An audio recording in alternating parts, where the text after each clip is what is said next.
Good morning or good afternoon, depending on where you're watching this video from. My name is John Crowley. I work for UNESCO's Sector for Social and Human Sciences. And as the program has shown you, I'm going to talk to you about energy systems from a social and human science perspective. Now, energy systems are not an obvious choice of topic for this discussion. I'm sure everyone would agree that they're important for every aspect of sustainability, transformation, and any other buzzword you care to choose. But important usually, at least as perceived, as a context rather than an object. The literature on energy systems is dominated, for very good reasons, by engineering and economics, because of course, it involves a lot of money and a lot of heavy infrastructure. And even the literature on energy policy is much thinner than one would expect in political science, in sociology, in history, in international relations, to say nothing of other disciplines like anthropology. So what would it mean to consider energy as an object for the social and human sciences? Interestingly, to find consideration of energy as more than just a background issue, there are two main paths which indeed have significant overlaps. One is vitalist philosophy, as I will call it and define it in a moment. The other is systems theory. Now, by vitalist philosophy, I'm referring not to some specific technical branch of philosophy, not, for instance, to anything in specific connection with the philosophy of Bergson, but to any philosophy that considers organic processes as a philosophical object. An example of this is the way in which Bataille in La Part Maudite, on the basis, on the logic of excess in energy, Bataille argues that life on Earth is defined by the sheer wastefulness of the energy received from the sun and lost and largely re-radiated to space, but of course also informing the dynamics of every aspect of organic processes on Earth. And this is essentially a thermodynamic perspective. It's about the role of biocycles in the energy balance of the Earth as a whole, though of course Bataille doesn't put it in those terms which are more familiar to us now from, say, the Earth systems literature. Life, in other words, is negentropic, a struggle against entropy, which of course wins in the end, but the end is a very long way away. In the meantime, life wins out by absorbing energy and transforming it into something else. And indeed, Deleuze and Guattari make very similar points in A Thousand Plateaus on more or less the same grounds, taking it from the scientific literature of people like Canguilhem.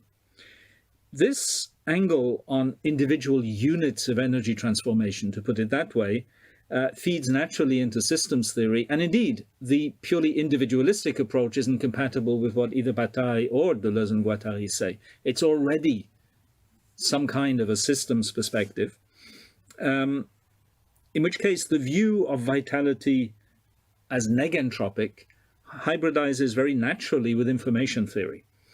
Take, for instance, the organic growth of a plant or an animal. It is necessarily, as we describe it through science, and also as we understand it even intuitively, as we understand it with respect to our own personal existence, an encounter between various forms of chemical energy and genetic information.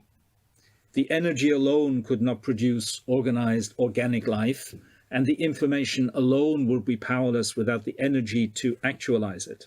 And this view, which is quite familiar from contemporary philosophy, extends seamlessly into the ways in which societies, as more abstract entities, not organic but connected in ways that are both analogous to organic systems and even have some very clear functional correspondences with them, into the way in which societies organize themselves around the infrastructures of energy and information transmission and transformation, including, of course, the symbolic and imaginary organization. Now, I suspect everyone participating in this conference, everyone watching this video knows this at a certain level. We know, for instance, as an important issue in public debate, that the fossil fuel age is a total phenomenon, which includes, among other things, physical infrastructures, oil rigs, gas pipelines, transmission stations, and so on, power structures, including the power struggles around the control of the resources and of the physical infrastructures that transform them into usable resources for human consumption.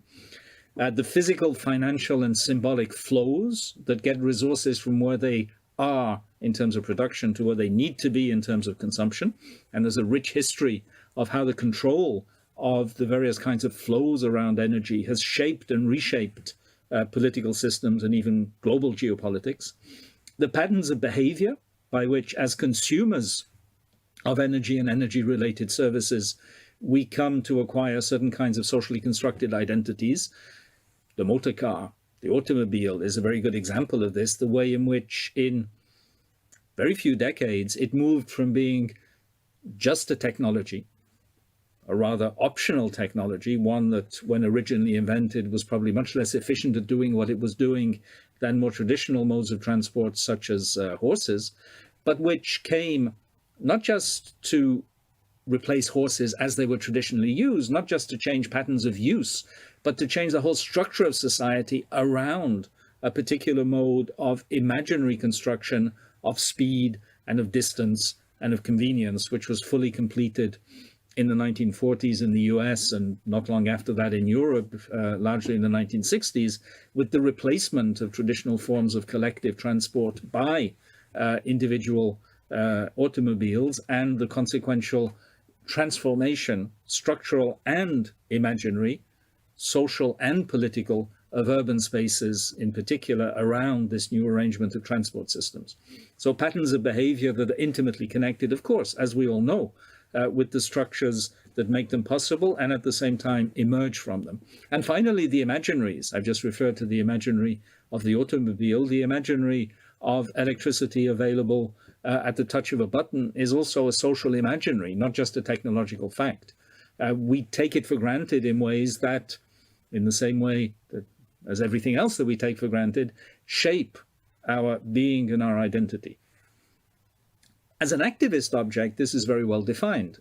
People mobilizing around the end of the fossil fuel age, in the name in particular of climate resilience, are doing so with these sets of issues in mind. They know it's not just about changing infrastructures, it's about changing the power structures and the imaginaries that give meaning to those infrastructures. As an analytical object, on the other hand, I feel, wrongly perhaps, but it's my view of the literature certainly, that it receives less attention than it deserves, given its importance, which is not limited to contemporary issues about, say, climate change. And of course, this also means that our understanding of the transformations connected to the possible end of the fossil fuel age or its transformation into some new kind of hybrid structure are themselves impoverished. It's very easy to sketch this as a neat, tidy triangle. I've done it myself in many talks. The triangle has three summits: infrastructures, institutions, behaviors. And the question is to get all three of them to change in a coordinated manner. But that's easy to say. It's much harder to do in practice. And one of the reasons why it's hard to do in practice is that the triangle only exists dynamically. What are the flows of energy and information that structure it? And how does the structure of those flows influence the conditions of possible transformation?